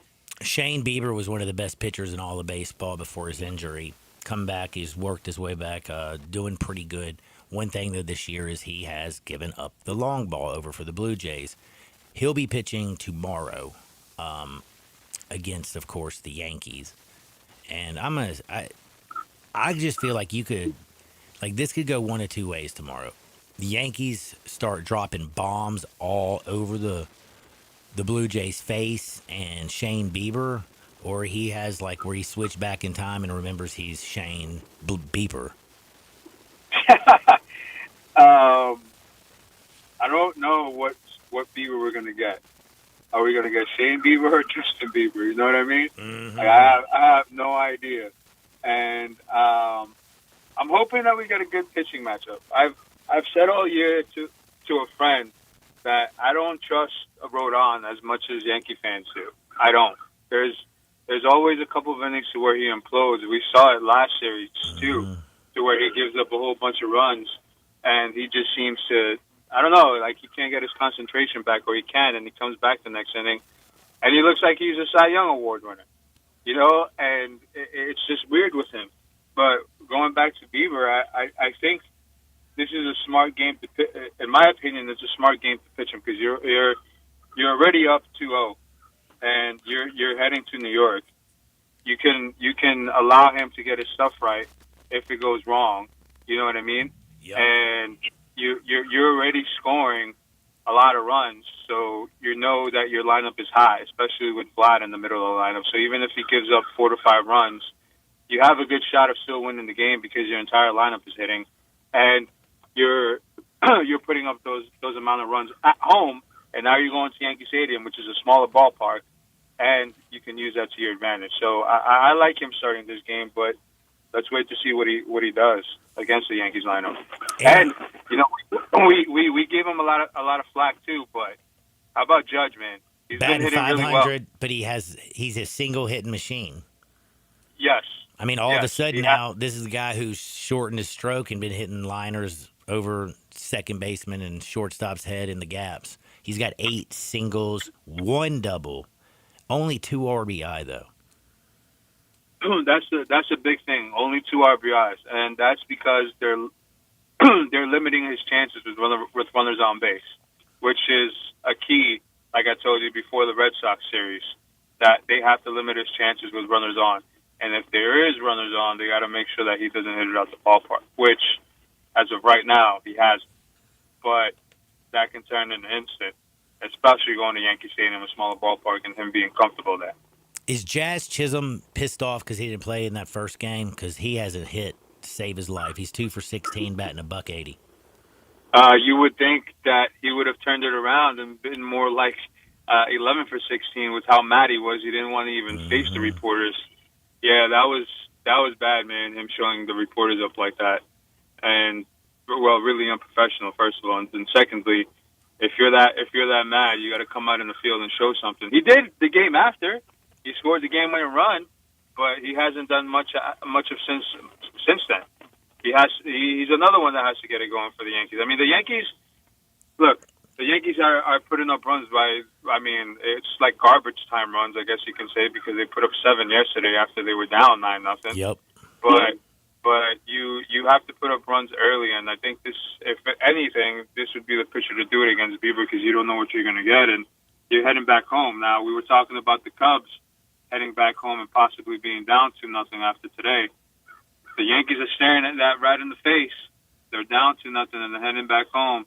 The pressure's not on the Jays. The pressure's on the Yankees. They have to find a way to win one game. I have a feeling they might be in trouble because Trent Grisham couldn't hit his way out of a wet paper sack. Giancarlo Stanton, all he does right now is just whiff. You have Anthony Volpe, who I think has 10 strikeouts already through 5 games. Yeah. And you know one thing I noticed. I don't know if you noticed this or not. Have you paid attention to Giancarlo Stanton's batting stance? Like his legs are like wider, and he's moving his back leg a lot more than he normally used to. did. Yeah, and I don't know. I don't know if this is something new that he's doing, that he's testing out. Why is his stance like that? And it's weird to me that he's doing it now. Like, it's just wider than normal. And it looks like he's facing the first base bag a lot more than what he used to with his front foot. Definitely not the Yankees from the Derek Jeter days, I can tell you that. No, not at all. Jorge, I got to go pay some bills. Appreciate you. We'll be doing this again on Wednesday, 12 o'clock right here, same time, same place. We're talking baseball. We'll break down all today's games, all tomorrow's, and we'll break down Thursday's action next Wednesday. Jorge, till then, be blessed, my friend. All right, brother. You too. Thanks, man. Thank you. That's my buddy Jorge. Man, I'm telling you right now, I got to take a quick time out. Got to give you a little bit of wood. Got to give you a little bit of bets. Don't you dare touch the dial. Got some fun stuff to tell you because Mark Sanchez, I never thought there was anything crazier than the butt fumble. That man attacked a senior citizen. Hey, let me tell you something, man. That senior citizen stuck 3 holes in his ass and pepper sprayed him. To save his own. Good. That's what I said. I can promise you one thing. Somebody's stopping me from jumping up in my rig, telling me, and then jumps in my rig and then talking crazy to me. I'm doing the same damn thing. I think the best part about it was that morning, I'm sick as a dog. And I'm like, at least I didn't get stabbed like Mark Sanchez did. Poor guy. And then you saw every person from USC, Keyshawn Johnson, everybody come out and be like, he's the nicest person I know. Dan Orlovsky tweeted. Did you see that? Plot twist. Yeah. Oh, what a great human being. Who would ever attack sweet Mark Sanchez? Well, Mark, I know you were supposed to do the game, but damn, dude, do you get that drunk before work? That's the day before. Yeah, the early game, too, huh? Man. Don't touch the dial. I got Mark Sanchez, butt fumbles, stabbings, and more crazy stories and a little bit of wood. Sports 56, 98.5 FM. I said, well, let's see how we say that. Acetaminophen. Not only can you listen to your favorite shows on Sports 56, you can also watch video of the shows live on Twitter and YouTube. Watch and listen every day at Sports 56 WHBQ. It's takeover time, and you'll know when. This is Sheldon Rosengarten with Mark's Bensdorf Realtors, and the takeover time I mentioned is when your house has been on the market for so long and you want somebody to come in, take over, properly market it, and get it sold.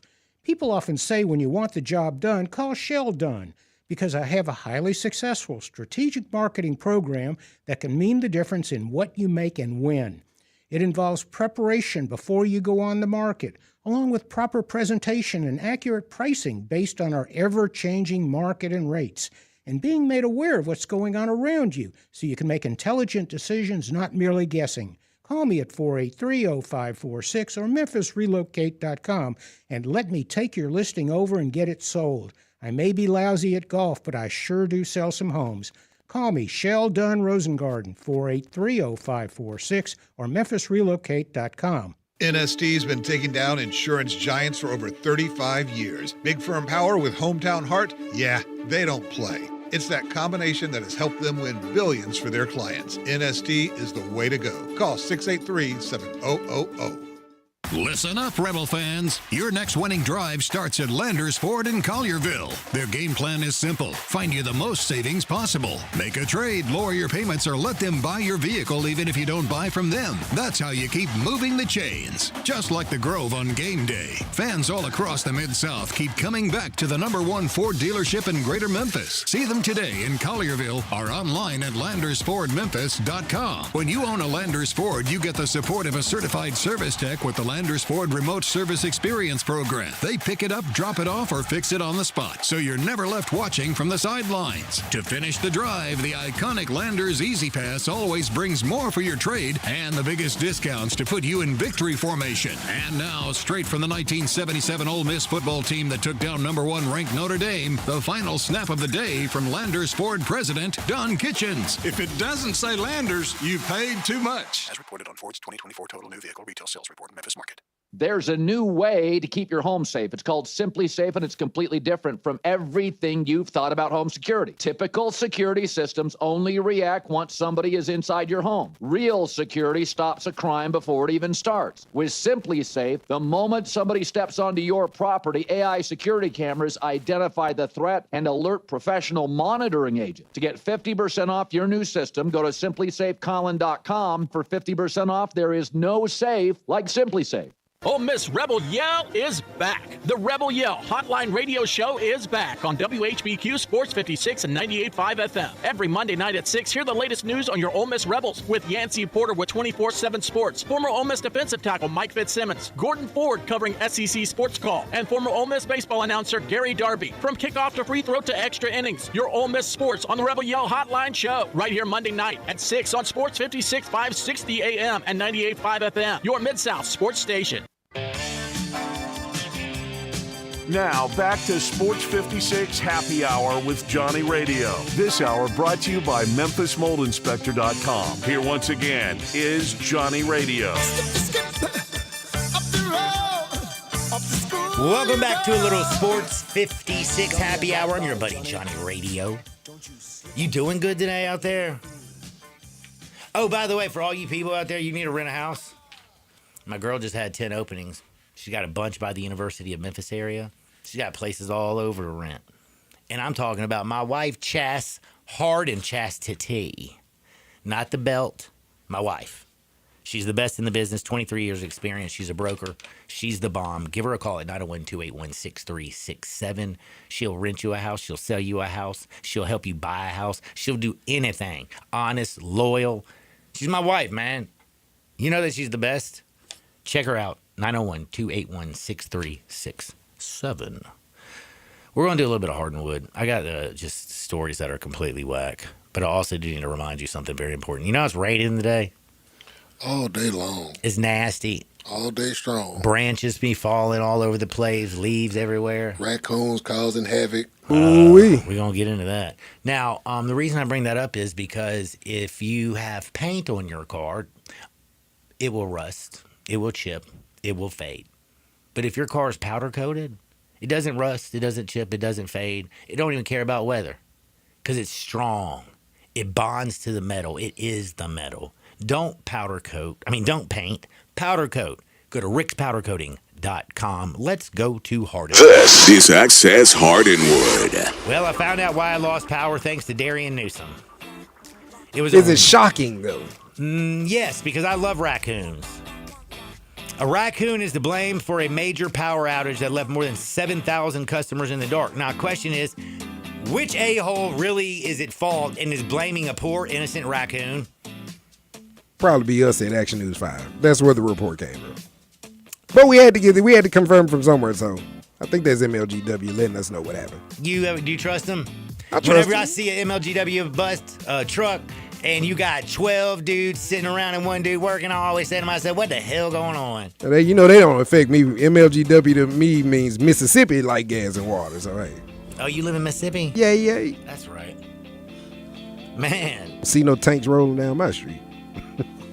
But I bet you see them on the way. Yeah, I do. Driving through the streets, smoking. Yeah, good old raccoon Endo, kept you in the sipping dark, on dog. gin and juice. Do me a favor, don't smoke no Endo in your car and don't sip on gin and juice. You're going to jail. Probably what that raccoon did. Had a little Tito. What do you think? How does a raccoon knock out power? I don't get it. They gnaw at the line. That's what it is. I don't know why they gnaw at the line, but they gnaw at the line. Dude, that's like they're trying to. Is that suicide by It raccoon? is. It is because I've seen one get electrocuted and it just turns upside down and fries to the line. So it stays up there. That sounds like a terrible way to go. Yeah, it is. Oh my gosh. Shout out to the raccoons. Damn. So I used to. Your power back on though? Yeah. Oh, okay. I had I rescued a couple raccoons before. I had one called Coon Baby that my girlfriend named. I can promise you though, if you live downtown Memphis and you ever think you lost your raccoon and you walk out on the street screaming, Coon Baby, where are you? As loud as you can, over and over, you're gonna get some crazy looks. I put my hands up. J-Ham, how you think they went? Calling for a raccoon. I ain't calling you nothing. I'm trying to think how that would have went for me had I done that in the Haven. Somebody would just thought you lost your girlfriend. I would have got beat down. Yeah, you The way he was screaming and he threw his hands up, he reminded me of Cornholio. Cornholio. He reminded me of Cornholio. Just put the shirt over his head. I mean, Cornholio calling for the raccoon is priceless. That is funny. That is funny. Shout out to you knowing who Cornholio is, man. I'm impressed with you. Dude, Beavis and Butthead and there you go. Yeah. I was a child. In fact, I was a child. Do you know Elizabeth Shue? Yes. Do you remember the movie Adventures in Babysitting in like 86 or something? I remember. I didn't watch it, but I remember it being in rotation. I was a young buck. I loved that movie because I loved Elizabeth Shue. So you didn't like her in The Karate Kid first? I liked her in The Karate Kid too, but it was when she was the badass babysitter. I was like, I want her to You like watch. heels. That's what I'm talking Yup. about. I was like, man, I want you. My Elizabeth was Hurley, so hey. Oh, and well, you know what's so crazy? Hey. Elizabeth Hurley looks as good today as Come she on, did 30 somebody. years ago. What? You agreeing with me? What? No horse compliments Dude, or nothing like that? Elizabeth Hurley is the finest woman that's ever come out of your mouth. Okay, gotcha. Shoot. Usually he's not in agreement with me on the No, taste, because- J.L. Because you're women, you like to have Mr. Ed teeth. I like and to big feed, mouths. you like to feed them seeds and whatnot. Lord. Yeah. Shout out to Hurley though. That was my Elizabeth. Now, we all heard about the crazy story from Mark Sanchez, right? Oh, Mark. So Mark Sanchez is known for the butt fumble with the Jets. Yeah. He's been on, is it Fox? It's kind of messed up that you don't give him credit for being in the 2 AFC championship games. In his I was going to go USC, but never mind that either. But you went straight to the butt. Never mind that either. I'm sorry, dude. I watched that probably more than I watched, I don't know, Riley Reed. That thing was hilarious. But have you seen some of the video, by the way, that's been now popping all over? I try to stay away from that. I didn't want to see an attempted murder. Well, I mean, I'm telling you, Mark Sanchez was drunk. Was so drunk that he said that he went to a truck driver who was picking up oil. Like, did you know they did that? Yeah. Spent oil. Like used, no, like dirty ass. Yeah, spent oil. Yeah. What'd you call it? Spent, like you use it. Yeah, Spent you oil. used That's come on, J-Ham. That's their restaurant term. Yeah, that's Come true. on, Jay. Man, I'm He was too far at the bottom. That's what I was gonna Yeah, I say. didn't He wasn't the cook back of the house guy, nothing. I'd Jay. never be the back He's of the house. he's the front of the house guy. Fine. I just left from that world, so I knew it instantly, what it was. Yeah, he's a front of the house guy. That's what that is. And he let a 69-year-old truck driver whip his ass. Because he started it. And I do have to say though, have you ever been sprayed by pepper spray? Yeah, it's not pleasant. It sucks. By my grandmother. I got sprayed one. It wasn't my fault. I was on Beale I got Street. it at Denim and Diamonds trying to see Lil Flip one night. Lil Flip didn't even show up. I got it as a 12-year-old. My grandmother was messing with it and vicariously sprayed it, cleared the whole house out. Dude, I was on Beale Street and I was bartending at Alfred's, and a guy that I played football with in high school was down there partying. He got a little too drunk, and then he ended up beating a guy up. And I went up, I literally ran around the bar, grabbed him, and said, "Get the bleep out of here! You're about to get arrested." So he goes running out the door, and he runs right into the TP for Alfred's, gets knocked over. 3 cops jump him. I'm run over there to say, oh, please, because I know them. Right when they pepper sprayed him, and it got all in me. Yeah. And let me tell you. Did you build up immune to it? No, I cried like a baby. I was like, oh my God, I am sober. And my eyes are burning. It's terrible. But this dude got up and after he got pepper sprayed, went back to go fight the old man. And the dude pulled out a shank and went, 1, 2, 3, how you like me now? Mark Sanchez. By the way, do you know why he was stabbed? I mean, do you know what he was doing to get stabbed? What was he doing? So, he was walking back to his hotel drunker than Cooter Brown. There is a truck parked outside of the hotel he was staying at, picking up their spent oil. There you go. And he walked up to the guy and said, "Hey, you got to move your truck. I'm the manager of the hotel." And the guy goes, "Well, then you know I'm picking up the spent oil." And he's like, "No, I said move your truck. I might eat your butt." Just like that. And then he physically threw the guy to the ground, crawled up into his cab, and I guess his drunk ass all of a sudden thought he was going to move a... You can't just get into a dead-gum big rig and drive off in that junk if you don't know what the hell you're doing. I wouldn't let Chaz drive. I barely let her drive her car that I got her. Let alone let some dude who ain't got no... Man. Need a CDL for that, John. And then the worst part about it is Mark Sanchez goes to the hospital because he's been stabbed 3 times. Now he's charged with felony. And as he's laying in the hospital and everybody's feeling sorry for him, the great Mark Sanchez, the police came and arrested him after they made sure he wasn't going to die and charged him with public drunkenness, entering a vehicle illegally, assault and battery. You name it, he charged. Mark Sanchez, I think you've done your last football game as an announcer. I think so. What's your next career going to be? He needs Leslie Ballin. No, dude. That's all. Mark needs. Or the guy that got Hernandez off. Can he come to Harden House? Yes. Actually, you know what? I got his next job. Do we not do background checks at Harden House? Nope. Okay. Yeah, I'm about second chances. You think I got a background check? This man here. Like, I mean, I thought after I stole that taxi, I was never going to get a job. And then Leslie Bowlin. That's still the greatest story I've ever heard in my life. I'm sorry. It just is. You had to tell that one on Harden House another time. I definitely will. But yeah, man, that stuff was, it's just a weird week when Mark Sanchez gets stabbed and beaten up by a 69-year-old. Josh sprained his ankle. And then we watched James Franklin wet do the it bed. again. That was the craziest thing ever. Other than this. Still, you're a Cowboys fan, right? Allegedly. Not you. No, I'm looking at allegedly he is. He's a 49er fan. You're And I better be in your high five tomorrow too, sir. I don't know what else I got to do with you. Like I ain't playing with you. I don't know what else I got to do with you. Hurt, distressed. I was even calling us the 39ers last week. Well, let me just tell you something. Just saying, sir. Mac Jones is better than Brock Purdy. Come on, don't do that. Don't be mad. You're causing ruckus. Hey, continue with him. Don't be mad because the truth hurts. I need to be in your high five tomorrow. That's all I know. Didn't Orlovsky say something like that last week? Yep. Something to that effect? Pardon the interruption, but I ain't trying to hear that. But I can't give a team that's point differential is 8. And what about my record, man? 4-1, and you've beaten a bunch of pansies. My record is who I said. Indiana Jones hadn't beat anybody. You beat the Cardinals, who blew the worst game I've ever seen in the history I'm of the world. 3-0 in the division, sir.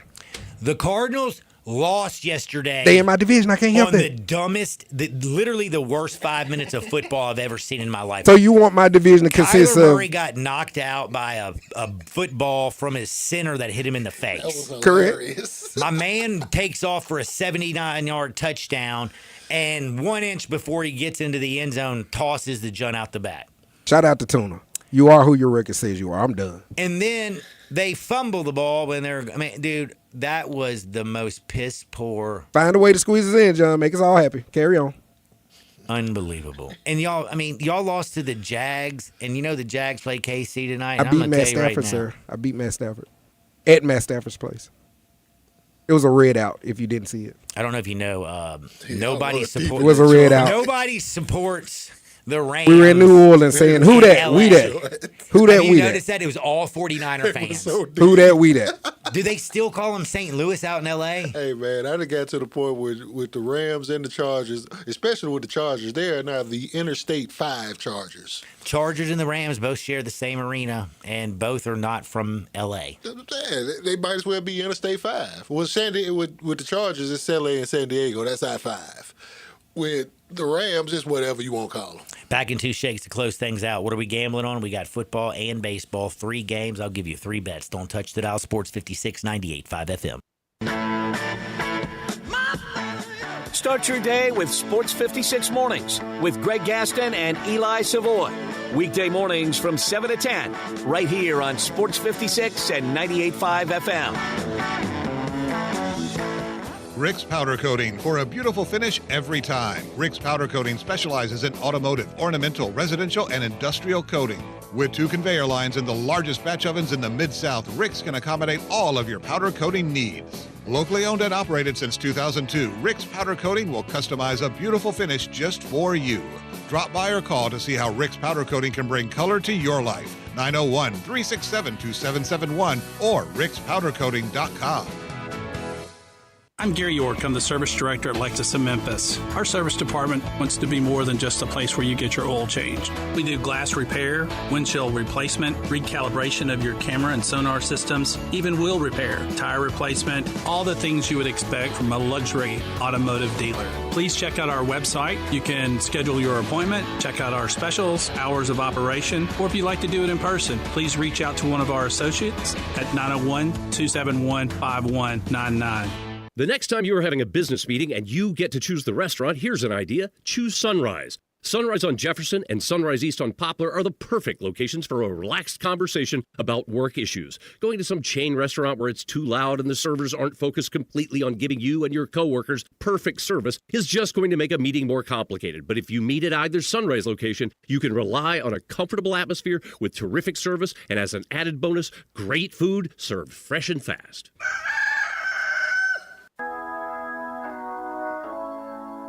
Today, I consider myself the luckiest man on the face of the earth. Now, back to Sports 56 Happy Hour on Sports 56 and 98.5 FM. This hour is brought to you by Tito's Vodka. Here once again, Johnny Radio. Welcome back to a little Sports 56 Happy Hour. I'm your buddy Johnny Radio. Hope everybody's having a wonderful Monday. It's wet. Leaves are falling. Football, baseball, October's here. It's that time of the year, baby. A little bit of rain, a little bit of sleet. No sleet. It's like 70 degrees. What am I talking about? Drugs are bad. We got the Chiefs and the Jags tonight, and I'm going to tell you, there's a 2-2 Chiefs team that lost a tight game to open the season against the Chargers. Hell of a good game. 27-21 final. Then you saw them lose to the Eagles by a field goal. Damn good game as well. Both of them could have gone either way. They whipped up on the Giants because they're the Giants. They beat on the Ravens because the Ravens just suck. Now the Jags, they play tonight on the road. They're a 3.5-point favorite. And you're like, they're 2-2, and the Jags are first in their division. Bro, have you looked at the Jacksonville Jaguars schedule? They beat a 49er team that I call a bunch of pansies and posers. But call us 4-1. I won't ever say that to Fred Warner's face because he's one of the greatest linebackers ever, or Trent Williams, one of the best left tackles ever to play the game. True that. But I will whip Brock Purdy and Mac Jones' ass at the same damn time with one arm tied behind my back. What about their boss? Can you take our defensive coordinator? Robert Saleh? I don't think you can. But I'll tell you one thing, I'll definitely kick Kyle Shanahan's ass. Oh, yeah. Little tiny ass. My point is, though, I don't know why I got off Yeah, on just kicking threaten everybody's Shanahan. ass. 49ers and the Jaguars. Well, I just feel 49ers. Why am I talking about it? Because they beat the 49ers last week. The Jaguars and the Chiefs. Like, it looks so easy to me. But I have not been so scared to place a wager in a while.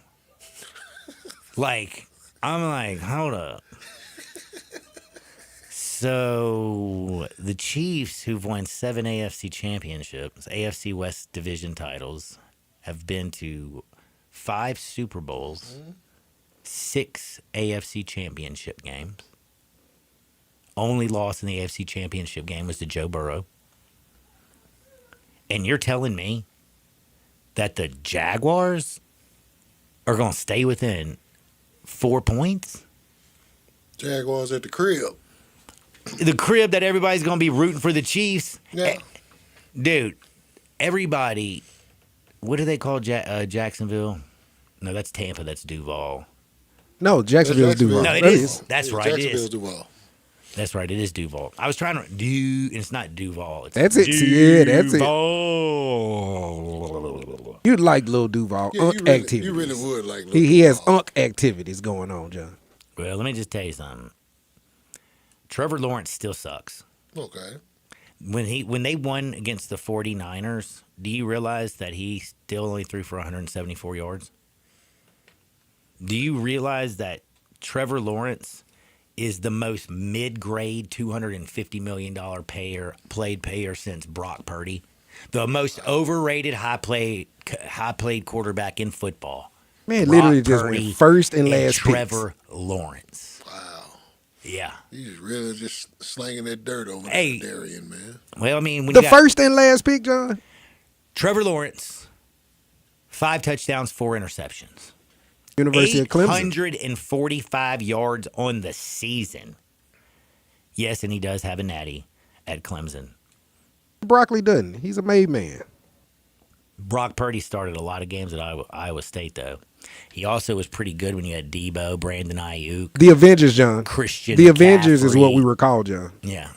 Defense that was filthy ass, nasty, the best offensive line in football. Yeah, man. I bet he did good. He had a clean ass pocket. Dude standing back there could pick his nose, chew seeds, and then throw the football down the damn field.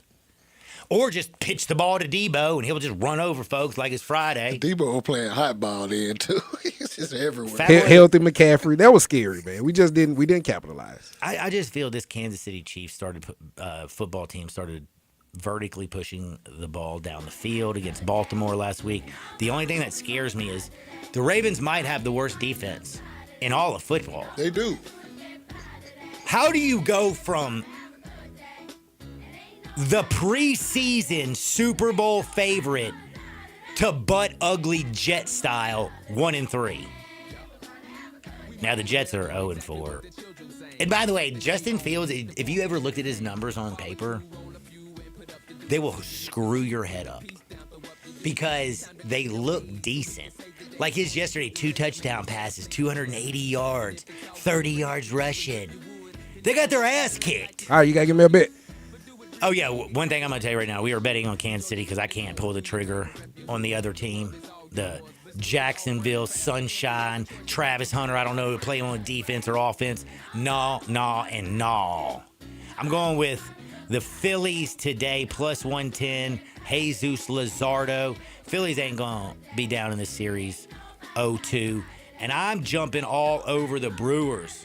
Bullpen game. Get out there, make the world a better place. See you on the flip side. Peace.